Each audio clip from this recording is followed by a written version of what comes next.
Muletas espirituais. É isso mesmo. Cuidado com as muletas espirituais. A Bíblia diz em Mateus que o véu foi rasgado de alto a baixo. A Bíblia vai nos afirmar em Hebreus 4,16 diz assim: Acheguemo-nos, portanto, confiadamente junto ao trono da graça, a fim de recebermos misericórdia e acharmos graça para socorro em ocasião oportuna. Eu estou aqui para te dizer algo, você tem livre acesso à presença. A Bíblia diz que nada pode nos separar do amor de Deus. Não tem a altura, não tem a morte, nem o porvir, nada pode nos separar do amor de Deus. Mas a Bíblia diz em Isaías que as nossas iniquidades fazem separação entre nós e o Senhor. Ou seja, a única coisa que traz separação, assim como aconteceu com Adão e Eva no paraíso, é o pecado. E é o pecado não confessado. Eu quero que você entenda que não é só você levantar a mãozinha para aceitar Jesus que todos os seus pecados serão perdoados. Pecado perdoado é pecado confessado. Coloque aí nos comentários. Pecado perdoado é pecado confessado. Apóstolo, pequei, me arrependi. Então vai e peça perdão ao Senhor, se arrependa. Que arrependimento? Não é só remorso, não é só tristeza, mas a mudança de rota. Não vai fazer mais aquilo que desagradou o Senhor, não vai fazer mais aquilo que abomina o Senhor. E a Bíblia vai nos afirmar que Ele é uma nova oportunidade. Então, você vai aproveitar. Agora, se você está tendo uma vida de santidade, busca, por que você não se achega? Por que você não ora? Por que você fica dependente da oração ali? Eu quero que você entenda que tem horas assim na nossa vida, que a gente precisa de oração, de intercessão, a gente precisa de pessoas estarem orando, jejuando junto conosco. A Bíblia mostra isso muito claro no livro de Esther. A Bíblia vai mostrar vários textos mostrando a importância da oração. Paulo terminava as cartas e ele falava assim: ore por mim, porque eu sou apóstolo em prisões. Então, Paulo estava pedindo o quê? Oração para a igreja. Paulo estava pedindo o quê? Ore por mim para que eu continue pregando o evangelho. Então, Paulo está pedindo o quê? Ore por mim para que eu continue fazendo a obra do Senhor, continue fazendo isso. Então, oração sim é necessária. Só que você não consegue imaginar Paulo dependente da oração de alguém. E eu vejo hoje uma geração que não quer orar, que não quer ler Bíblia, que não quer buscar e fica dependendo não só da oração de alguém, mas do alimento alheio. Tem pessoas hoje que estão famintas espiritualmente falando, por quê? Elas acham que vão se alimentar espiritualmente em 2 horinhas de culto. Elas acham que vão se alimentar espiritualmente em um domingo, ou em uma live, ou um culto ao vivo. Não é assim que acontece. Eu vou dar um exemplo. A Bíblia diz no livro de Gênesis acerca de Jacó e de Esaú. Jacó era um homem de tenda, Esaú era um homem de caça. Esaú sabia caçar, mas ele não sabia preparar o alimento. Ele chega com fome. Quem está preparando o alimento? Jacó. Ele negocia o direito de primogenitura com Jacó por causa do alimento. Tem muita gente que parece ser muito bom de Bíblia, mas não sabe preparar um alimento. Conhece muito, mas não sabe preparar nenhum alimento. E vive comendo de alimento alheio. E nós entendemos nesse contexto, que eu trazer aqui, né, nesse contexto, um exemplo, né, nessa base, para que você entenda que talvez você está se alimentando, né? Você vai buscar alimento e alimento já pronto, você não sabe preparar o seu alimento.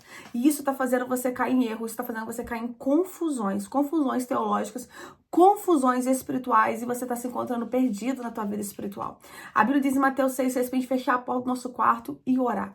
A Bíblia vai nos ensinar a ter intimidade com Deus. Eu estou aqui para te dizer algo, não seja dependente da oração dos outros.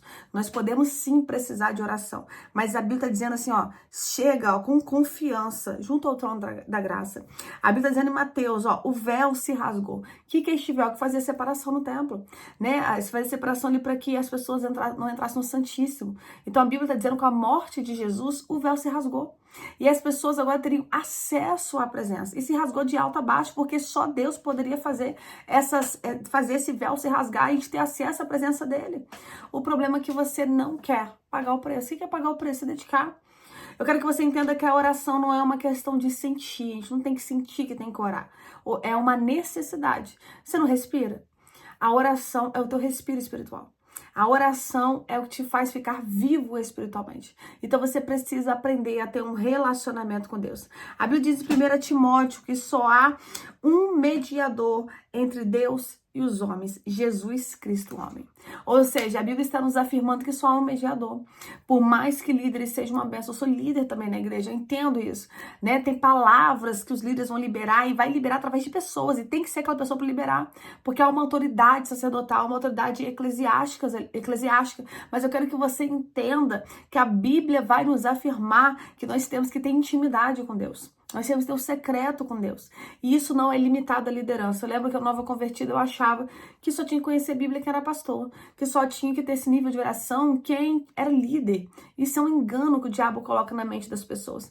Isso vem muito da raiz do catolicismo, que as pessoas elas frequentam uma igreja, né, vamos colocar assim, uma igreja, né, um templo, por frequentar, sabe, por uma questão religiosa, por uma questão de, sabe, parecer que é. Por isso que muitas vezes as pessoas vão frequentar a igreja católica, depois saem, bebem e agem como se nada tivesse acontecido, muitos adulteram, como se nada tivesse acontecido, porque eles estão acostumados a manter uma religiosidade aparente e não ter uma vida com Deus. E isso está acontecendo nas igrejas evangélicas. As pessoas vão no templo e nada acontece na vida delas. Não é porque Deus não está no templo, é porque elas estão vivendo essa vida, uma religiosidade aparente, não transformadora. É por isso que Jesus ele falava muito acerca dos fariseus e o próprio Jesus chamou de sepulcro caiado. O que é sepulcro caiado? O que tem dentro de sepulcro? Podridão. Ou seja, por fora pode estar ali, parecer até que ajeitadinho, mas por dentro só tem podridão. Então, se não deixarmos o Senhor nos transformar por dentro, a gente só vai aparentar ser algo que a gente não é. E como que o Senhor transforma por dentro? Não é através da vida dos outros, é através da nossa intimidade com Deus. A Bíblia diz em Gênesis também acerca de Jacó. Jacó lá na frente, depois de ter, aí negociado com o irmão, ter pego o direito de primogenitura, roubado do irmão, que eles falam assim, roubado, mas não é roubado, né? Porque o irmão que abriu mão, tanto que a Bíblia vai culpar Esaú por ter aberto mão, não Jacó. Mas enfim, Jacó, depois daquele processo, ele vai ter um encontro com Deus em Peniel. Ali ele é Deus. Ele deixa passar as mulheres, ele deixa passar os servos, ele deixa passar os animais, e aí fica ele, Deus, a madrugada inteira, lutando com o anjo do Senhor, para a vida dele ser mudada. Depois dele ter lutado a noite inteira, a Bíblia diz que o anjo do Senhor pergunta assim, ó, qual o seu nome? Você acha que Deus não sabia o nome dele? Sabia. Aí ele fala assim, ó, Jacó. Ah, então tá, a partir de agora não se chamará mais Jacó, mas sim Israel. Porque lutaste com o homem, com Deus, e prevaleceste. Ou seja, Deus está falando para Jacó, Jacó, você guerreou a noite inteira para que a tua bênção acontecesse, para que a tua vida fosse mudada. Agora eu mudo o teu nome. Deus muda o nosso nome conforme a gente busca intimidade com Ele. Você precisa ter um Peniel com Deus. Coloca aí nos comentários, eu preciso ter um Peniel com Deus. Você precisa ter um momento de intimidade com Ele. É você e Deus, sabe? Para de colocar mediadores. E é muito bom, a Bíblia diz assim, a fé vem por ouvir, ouvir a palavra. Temos que ouvir pregação, temos que ouvir, temos que nos alimentar. Entenda isso. Só que nós temos também que saber preparar nosso alimento. Você tem que saber abrir Bíblia e entender o que está escrito. Não é só você ler um livro de devocional. Sabe o que é um livro de devocional? Ó, peguei aqui, ó, Mateus 27:51, quando fala do véu do tempo que se rasgou. E eu tô destrinchando essa palavra. Isso é um devocional. A pessoa pega um versículo e destrincha ali aquilo conforme Deus ministrou com ela.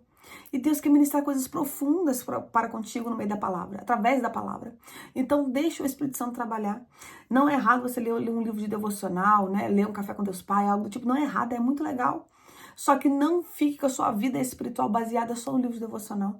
Não fica com a vida espiritual baseada só nas lives que eu faço, ou que outros pregadores fazem, ou em dias de culto. Começa a ter uma vida com Deus. A Bíblia diz assim, quer comais, quer bebais, faça tudo para a glória de Deus. Eu quero que você entenda que a adoração a Deus é um estilo de vida. Não é você chegar no culto no domingo, levantar a mãozinha e dizer santo, santo é o Senhor. Deus quer te levar para um estilo de vida que glorifica o nome dele. E para isso é necessário você abandonar as muletas espirituais e começar a andar com as suas próprias pernas. Parar de ser aquele crente. Você ora por mim? Ah, vou pro monte. Você ora por mim lá? Ah, você jejua por mim lá? Para de ser assim. Deus te deu acesso à presença. Use esse privilégio. Chegue com confiança no trono da graça de Deus. Amém? Eu posso orar por você? Glória a Deus, coloque teu pedido de oração. Estou sempre orando, né, por aqueles que assistem os vídeos, por aqueles que entram nas lives, mas estou orando justamente principalmente para Deus te despertar, para Deus te levantar e você começar a ter uma vida com Ele. Pai, graças te dou, Senhor, por essa palavra, eu quero te exaltar, eu quero te bendizer, eu quero te glorificar, meu Pai, porque o Senhor é bom e a sua misericórdia dura para todo sempre. Pai, em nome do teu filho amado, eu te peço, meu Pai, com tempo de intimidade, tempo de despertamento, tira, Senhor, a frieza, tira, meu Pai, a apostasia, Senhor, tira, Senhor, tudo aquilo, Pai, que nos afasta da tua presença, tira o desânimo, Pai, tira a preguiça, Pai, que os nossos olhos venham estar voltados para ti, que o nosso foco venha ser o Senhor, que a nossa delícia venha ser a tua presença. Que venhamos, meu Pai, assim como diz tua palavra, se deleitar no Senhor.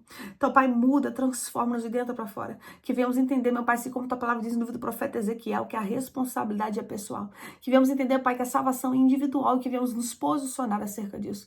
Que venhamos, meu Pai, buscar ter uma vida de relacionamento e intimidade para com o Senhor. Assim eu oro crendo que despertamento haverá.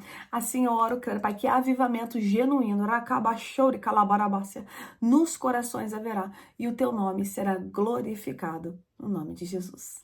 Amém? Que Deus te abençoe, fique na paz. Se o vídeo falou contigo, não esqueça de curtir, comentar e compartilhar. Se achei com confiança no trono da graça de Deus, você tem acesso à presença.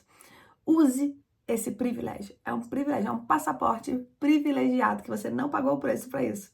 Mas sim, Jesus na cruz. Jesus já pagou o preço para que você tivesse acesso a Deus.